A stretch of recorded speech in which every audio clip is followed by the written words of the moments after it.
Well, I can't think of a better way to celebrate the opening of this academic year than to invite our extraordinary convocation speaker, Mayor of our great city of Boston, Martin J. Walsh. Mayor Walsh is the city's 54th mayor. He is a lifelong champion of working people and a proud product of the city of Boston. His vision of a thriving, healthy, and innovative Boston, a city inspired and aspiring to make good on the promise of equality and opportunity for all, where a revolutionary history inspires creative solutions to the 21st century. Since taking office, Mayor Walsh has focused on strengthening Boston's schools, adding hundreds of high-quality pre-kindergarten seats, funding extended leave time, learning time, and advanced curriculum at more schools, and securing tuition-free community college for Boston public school graduates. How about that? Many of those extraordinary students end up here, and we're glad of them. The mayor has led Boston to the forefront of the innovation economy by attracting industry-leading private sector employers, upgrading the city's digital infrastructure, and using technology to transform government services, from a parking meter payment app to a new city website. At the same time, he has created powerful tools for low-income workers, including a Learn and Earn apprenticeship program and an Office of Financial Empowerment. He is the founding vice chair of the Cities of Opportunity Task Force at the U.S. Conference of Mayors, elevating the national conversation about income inequality.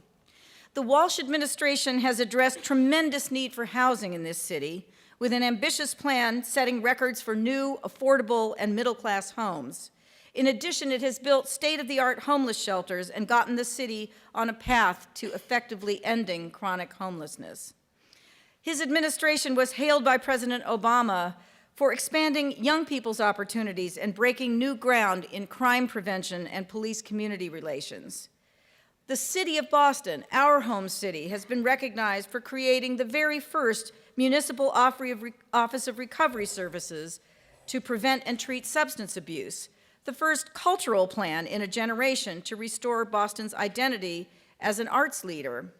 And in a sign of strong fiscal management and economic policy, the city's perfect AAA, that's 3 A's, bond ratings, unlocking unprecedented investments in parks, libraries, and public safety.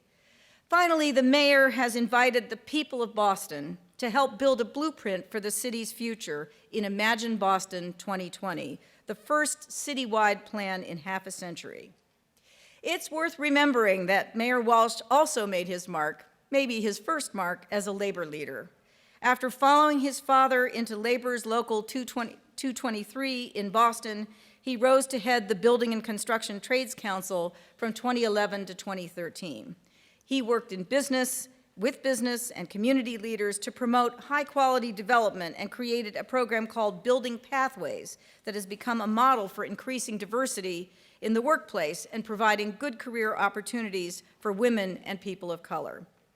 Born and raised, like so many people in this room, in the neighborhood of Dorchester by immigrant parents, Mayor Walsh is driven to make sure Boston is a city where anyone can overcome their challenges and fulfill their dreams. So please join me in welcoming the Honorable Mayor Martin J. Walsh. Thank you very much. Thank you. I want to thank you, Chancellor Newman, for that introduction, and thank God you read it so long because I didn't want to fall asleep at the microphone here. She did an amazing job, and to the students that are in this room, listen to her story. As some of you were walking in as she was speaking, and she talked about being an immigrant and the challenges. Remember that story, and I'm going to talk a little more about that in a few minutes. I want to thank all the students that are here. I want to thank the faculty, all the new faculty. Welcome. We're excited to have you here. To all the staff and the people that make this institution run, thank you. To the trustees on the stage that from UMass System, thank you for being here with us. to the sports, to all the different organizations. I want to thank everyone for being here. It's a great honor to be here this morning to celebrate the start of the new school year. As a city, I am proud of UMass Boston, quite honestly. I was a state representative for many years, and this was an area, this was a school that I kind of kept an eye on because it means so much to me. And as mayor, it means even more. It's Boston's only public institution, public university. We have Mass Art that is public, but I take credit for UMass Boston as a public institution. It's an engine of discovery. It's a hub for arts and culture, and it's an anchor of opportunity. And those are just not words. That's the foundation of what the school is all about. It's both a commuter school and a residential school. People that come to school here, some of you work 3, 4, 5 jobs, and some of you, I just met 3 incredible young people outside that were in nursing and engineering programs, and they're from Brockton area, and it's amazing to see that people actually get a chance, young people get a chance to come here and live on campus now. It's also the diverse and international campus. I would probably argue or say, I don't think I'm going on a limb here, it's probably the most diverse campus in the state when you walk around this campus. And the beauty about this campus is you see the cultures and you hear the different cultures. And that's so important for an institution like UMass to have. Last year, the student body represented 140 different countries, just like BPS. And the last thing I want to say, it's also the best campus in the UMass system. There is no question. Like the city of Boston, UMass is growing. It's come a long way since it was founded in the 1960s and built in the 1970s. There used to be a state representative, his name was Bob Quinn, and a state senator named George Keneally, and they talked about bringing a university system to Boston, to Dorchester. And a bunch of representatives at the time and state senators got together, and they were able to bring a university to this site we're in today. My father worked on the building, the first UMass building, in 1974. I remember being a little kid, and he was a construction worker. I remember coming over and seeing him. There was a fire in the front building. There's a vent there. You see a big, kind of brown vent. I remember being a kid watching the fire go in that building. But he was a construction worker here. I had no idea that he was working on a building that was going to make such a huge impact in so many people's lives for the next generations to come after that. My father was an immigrant. He's from Ireland. He came here in 1950. He didn't have an education. He had like a 6th grade education, and when he came, he was able to join the laborers union. And that union brought him to build buildings like this, build hospitals in the city of Boston, build buildings in town. It was able to allow him the opportunity to earn money. And he met my mother here, who's from Ireland as well. She came a few years later and raised 2 kids in Dorchester across the street. So when I think about immigration, I think about immigrants, I think about UMass Boston, I think about bringing back to the community, I think about full circle, because it certainly is full circle here in this neighborhood. In recent years, as mayor, I've been proud to watch cut the ribbon on milestones, and as a state representative, those of you that new faculty, you probably don't know this, and new students, so you definitely don't know this. We started a project around '97 to do a master plan of this building, of this campus. We started looking at what do we have to do here? How do we make sure UMass stays relevant and stays competitive, UMass Boston that is, in Boston in education? In 2015, we cut ribbon on the integrated science complex, which is out front. And that was to really create opportunities for students. That was about students. That building's about you. It was not about faculty. It was not about chancellors. It was not about the board of trustees. It was about how do we attract more kids and more young people to our school to allow them to get educated in the jobs of the future. That's how that building was built. The Harbor Walk in 2015, how do we connect our campus in the community, because this is a community school, how do we connect our campus and our community back to the ocean? And how do we do that? And that's what's going on with the Harbor Walk and thinking about making connections. University Hall in 2016, another one, an important aspect to the education. Last year, the university's first residence hall on campus. I was excited. That was not easy. In '98, we had a conversation in the neighborhood about building a dorm, and it was pretty difficult. As a state representative, and any of you go into a meeting, it's like maybe in the union members here, it's like being in a union meeting. It starts out with everyone starts, how you doing, and then we bang the gavel, and there you go. And it's kind of like, here we go. And that's kind of what happened, but we're able to get the residence hall. And actually, this building that we're in, it's not in my notes, but this building is the first. This building here, the campus center, really started to change this campus in a whole different way. because you as students didn't have a place to congregate. You had the hallways and the areas outside, but you really didn't have a place to congregate. And when this campus center was open, so many great things happened in this building, and it really was an invitation to the world to say, come look at UMass Boston. And I want to congratulate the school. UMass Boston is also fueling research discoveries and helping us shape our city. And many of your students that are here and the faculty that you're working on now, or you're going to be working on, is doing that. It's happening in the labs on campus. I want to thank you for your work. It's happening in the startup incubators on campus, where entrepreneurs and residents are launching technology in the life science companies. I remember when that started, I think it was around 2001 maybe. Senator Jack Hart at the time got some money from the legislature to start doing some incubator space. It was kind of new. It was a new idea in the city. We had some of these companies that were doing it privately, but we weren't doing it here on campus. And it's a game changer, because when I just met with some folks outside, one of the young men said, I said, he's a senior, I said, what are you going to work? He goes, I'm hoping to get a job at Amazon. That's a great thing to hear, because Amazon wasn't here 10 years ago either, in Boston. So we're having a lot of companies that are here now want to recruit talent, and you are the talent. And the faculty that's here is going to be the ones educating you to get you into that talent pool. So that's important for us here. Earlier this year, it happened. I'm all over the place now. I apologize. I'll come back. Earlier this year, UMass and their diverse academic centers released Changing Faces of the Greater Boston Report. We knew what was happening in Boston, but it shows our region's population is driven by immigrants of color. When you think about it, Boston, Massachusetts. When you think about Boston, and I know I'm not going to go too political on you here today. I might go a little bit, but we are an immigrant city. Number one. Number two, we have about 700,000 people that live in Boston. 28% of those people were born in another country.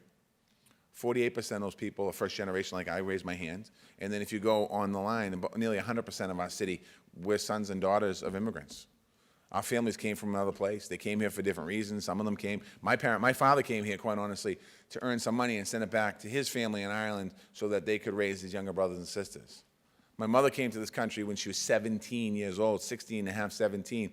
She came to this country the same reason, to earn some money and send it back home to help her family with her younger brothers and sisters. There are families in this room. Your parents came here from Haiti and Cabo Verde and Central America and other places to do the same exact thing, to earn some money, to send money back home. Be proud of that. And the report showed us that UMass has a long record of expanding opportunities and being a partner, and we need to continue to use UMass as a system to do that. The teachers and the students and the faculty, you're all part of a UMass community that's during a very exciting time in transformation. There's growing pains. UMass Boston's going through growing pains in the sense of it's a different university. We still have the basic fundamental of what it is. It's created as a commuter school. The mission is still to educate people. The mission is still to allow people the opportunity to come in here and get educated and do better things with their life than maybe their parents did. So, but there's also growing pains because it's a different place in some ways today. And I want to thank all of you for continuing to add to this. To the young people in the room, I see a lot of students. I just want to just quickly show of hands. Any freshmen in the room? Raise your hand if you're a freshman. All right. Are you all from? Any sophomores in the room? Raise your hand if you're a sophomore. Any juniors in the room? Raise your hand if you're a junior. And any seniors in the room? Raise your hand if you're a senior. All right, we got 2 seniors. And I asked you that because this next part is going to be a little bit about who I am and what brought me here. I already told you my parents, where they're from. They're from Ireland. I'm a proud son of immigrants. I grew up literally less than a mile from here. I grew up by Columbia Road near St. Margaret's Church. I went to St. Margaret's Grammar School. I went to Newman Prep High School. I went to Boston College, but before I got to Boston College, I went to Quincy Junior College, and I went to Suffolk for a semester, and then I'll go into that story in a minute. But I grew up in this neighborhood, and I love this neighborhood, number one. And because my parents came from Ireland, I wanted to be a college graduate. I wanted to go to college because I thought for me it was important. And quite honestly, I wanted to be a college graduate because back then, my father went to work every day, and he got dirty as a construction worker, and I always thought the 2 things I wanted to do was wear a suit and tie going to work every day, because I didn't know what it meant, but I wanted to wear a suit and tie going to work every day, and I wanted a business card. I thought it was really important, because if you had a business card, you're really important. Now today, Today it's a little different. Today you need like a Instagram account, LinkedIn page, Facebook page. You need a Twitter account. So back then it was a business card, and that's what I wanted. And when I was younger, I would hang out with my friends and do my stuff and party and all that stuff, and I thought it was cool. At 18, 19, 20 years old, I had a lot of fun in my life. I wasn't a great student in school. I wasn't a great student in high school. As a matter of fact, I was a terrible student in high school. And there's a lot of reasons for that, and I didn't get into any college I wanted to go to, so I decided to go to Quincy Junior College for a year. And I did. I went for a year, and I did well. And I realized that I can actually do this work. And then I went to Suffolk University, because that's where I wanted to go to college, and because I didn't get into Suffolk, but I got into Suffolk the second year because they said if you did well, you would get you in, so I transferred into Suffolk. And my first semester there, I did my grades. I did okay, but I wanted to make money now. I'm 20-something years old. I remember, like, I might have been 20, 21. Maybe even younger, and I wanted to make money. I was like, I'll come back to school, so I quit school. And I told my parents, I said, I'm going to go back to school, and they're like, you're not going to go back to school. And I pushed aside my dream and goal of aspiration of that business card and that suit and tie. And I went to work construction. When I was working construction, I was partying with my friends. And my partying turned from being fun to problematic, meaning I was drinking too much and I was turning over. And what happened was I was an alcoholic. I didn't realize it. And at the age of 28, I found myself in a detox. And it's not something where I wanted to be. Nobody wants to end up in a detox. I don't think anyone thinks when you're drinking a beer and you black out, or whatever, you're smoking some weed and you black out, that you think that's a problem. You just think that's a normal course of life. But no, it's an issue. And I found myself in a detox. And when I got to detox, I didn't go there to stop drinking. I went there because I wanted to get the heat off me, because everyone's mad at me. And the first night I was there, somebody spoke. It was a meeting that came in, an Alcoholics Anonymous meeting. And it's pretty embarrassing on detox. When you go in, you bring your bag when you go in there, and they go through the bag, and they take anything out of it. They take like your cologne out of the bag. They take if you have mouthwash out of the bag. You kind of lose a little bit of dignity, and you realize that you think your life is ending when you go in there. Or I thought my life was ending. And when I got in there, the first night I was there, I went to an AA meeting in the place. And somebody spoke, a guy spoke. I don't know what he said today. I don't remember what he said. But he changed my mindset of being there because I want to get the heat off to kind of listening a little bit. And I spent some time, that whole week, I was there for a week, and I listened to counselors tell me about what alcoholism is, and I learned that it's an addiction.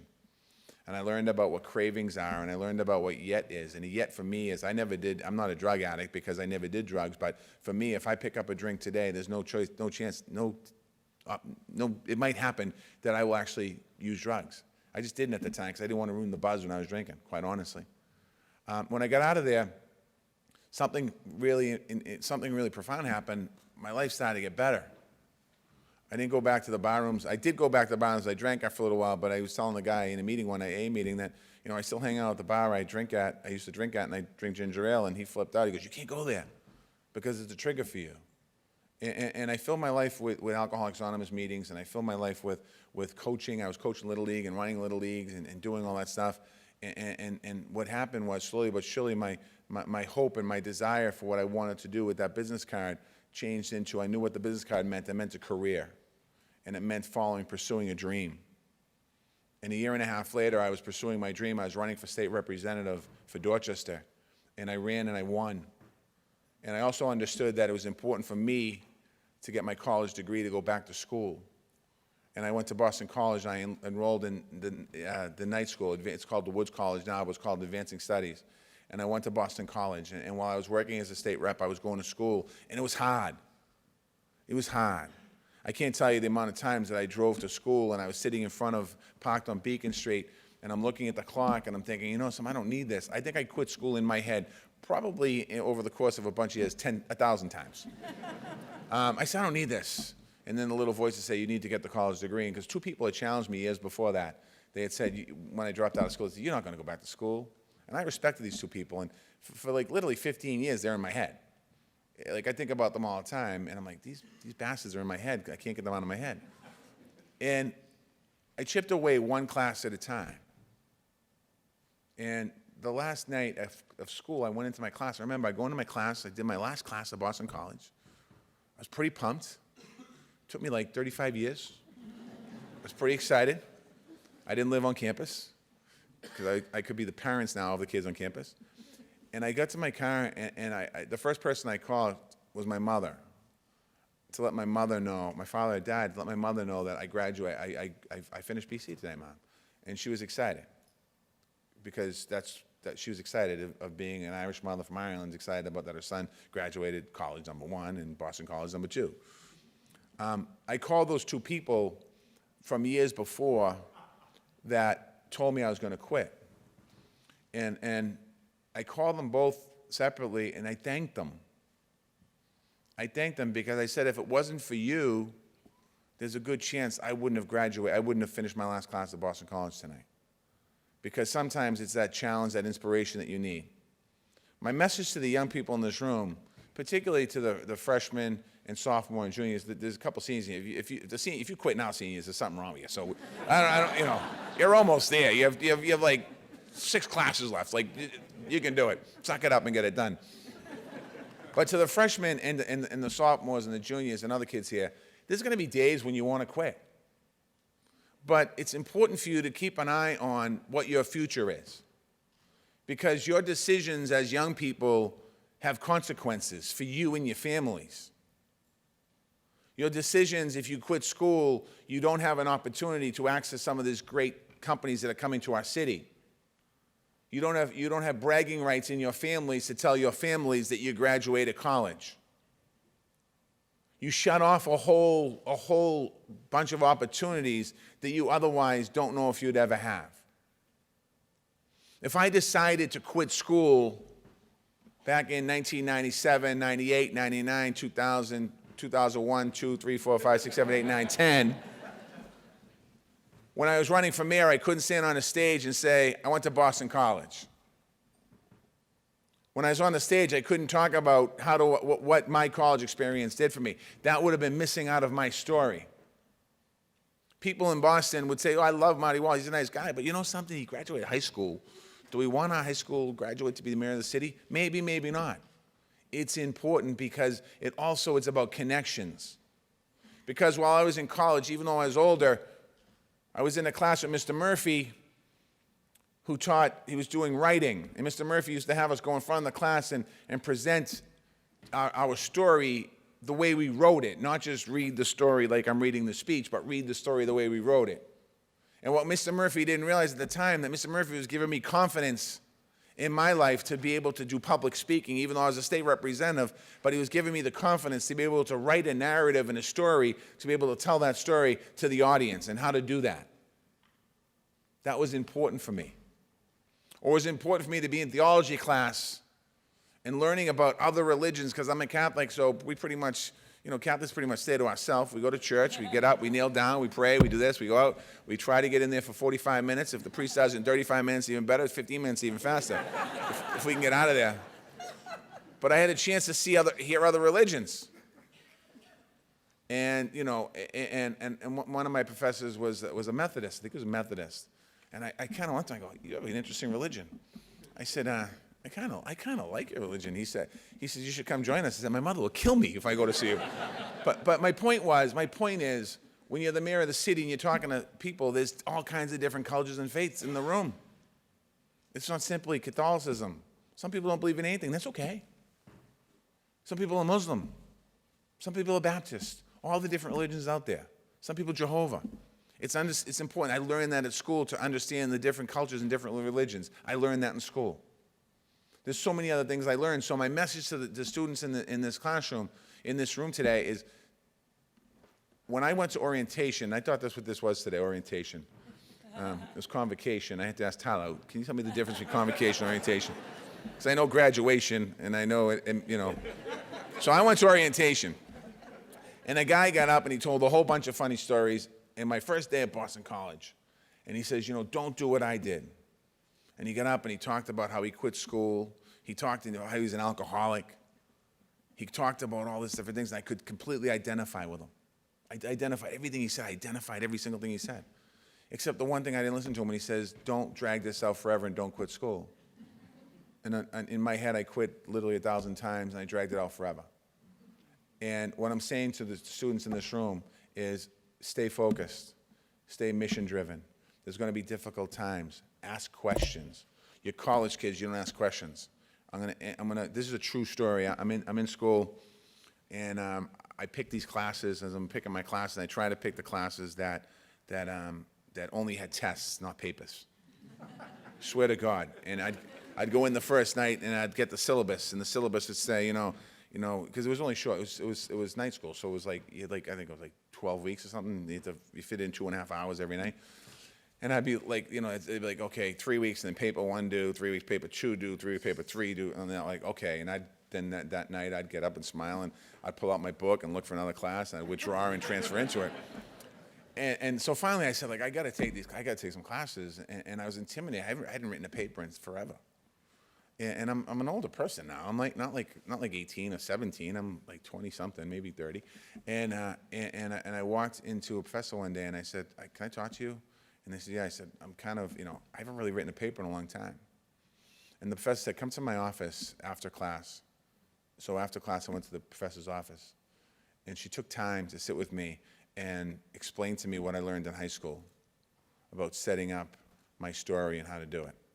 And from that point on, when I went back home, I was able to do it. I was able to do it the day before, but I didn't understand how to set it up. Ask questions. Don't be afraid to ask questions. I was a state representative in my 30s and felt like I should know every answer to everything, and I didn't, and I was afraid to ask the question. Don't be afraid to ask questions to the students that are here today. To the faculty, thank you for what you do, because you're inspirations to the students.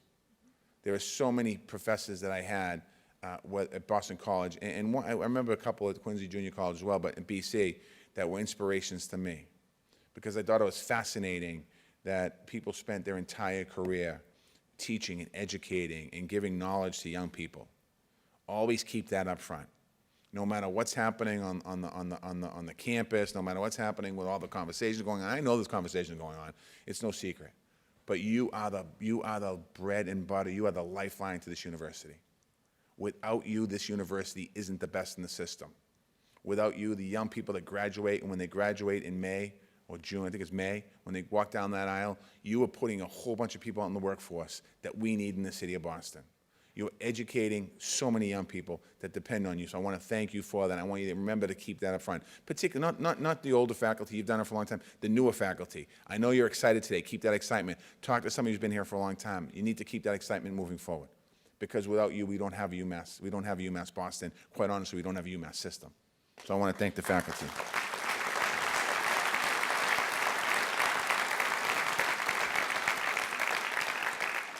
I think I'm over my time. Because you're college students, I'm supposed to talk about climate resiliency and climate change and the environment. I love it. Keep fighting for it. Anyone who came to City Hall, diversity is Boston's strength. Diversity is this institution's strength. Be proud of it. Be proud of it. Get active. Get active. We have a very important, I'm going to do one politic thing. I'm not telling you who to vote for next year. But I shouldn't have to tell you who to vote for next year. We have a presidential election coming up. Get active.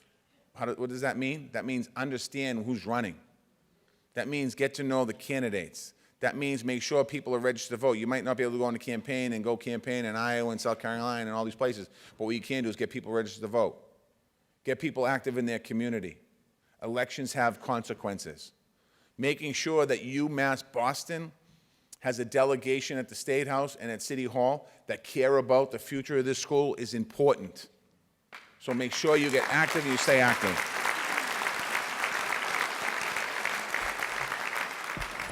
Lastly, keep dreaming, follow your dreams, and I'm proud of each and every student on this campus. I'm proud of each and every faculty member on this campus. I want to thank the trustees for their work, for their volunteers. I want to thank people.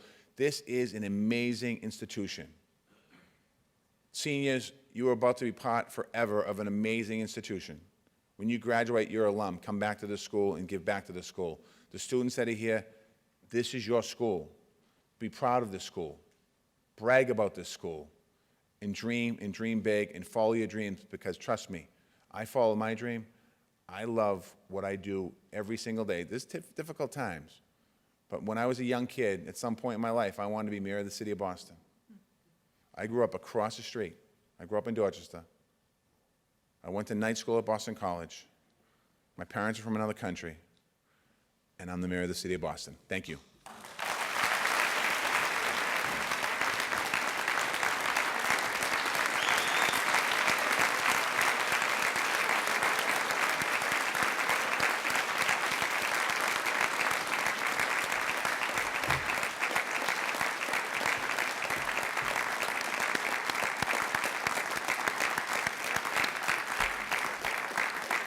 Are we lucky or what to have such extraordinary leadership for this city? Mayor Walsh, we're just incredibly grateful that you took the time to be with us and to share your story with us today. We rely on you every day to lead this city and to be a beacon for the beacons. So we are grateful to you for being here and for supporting this university.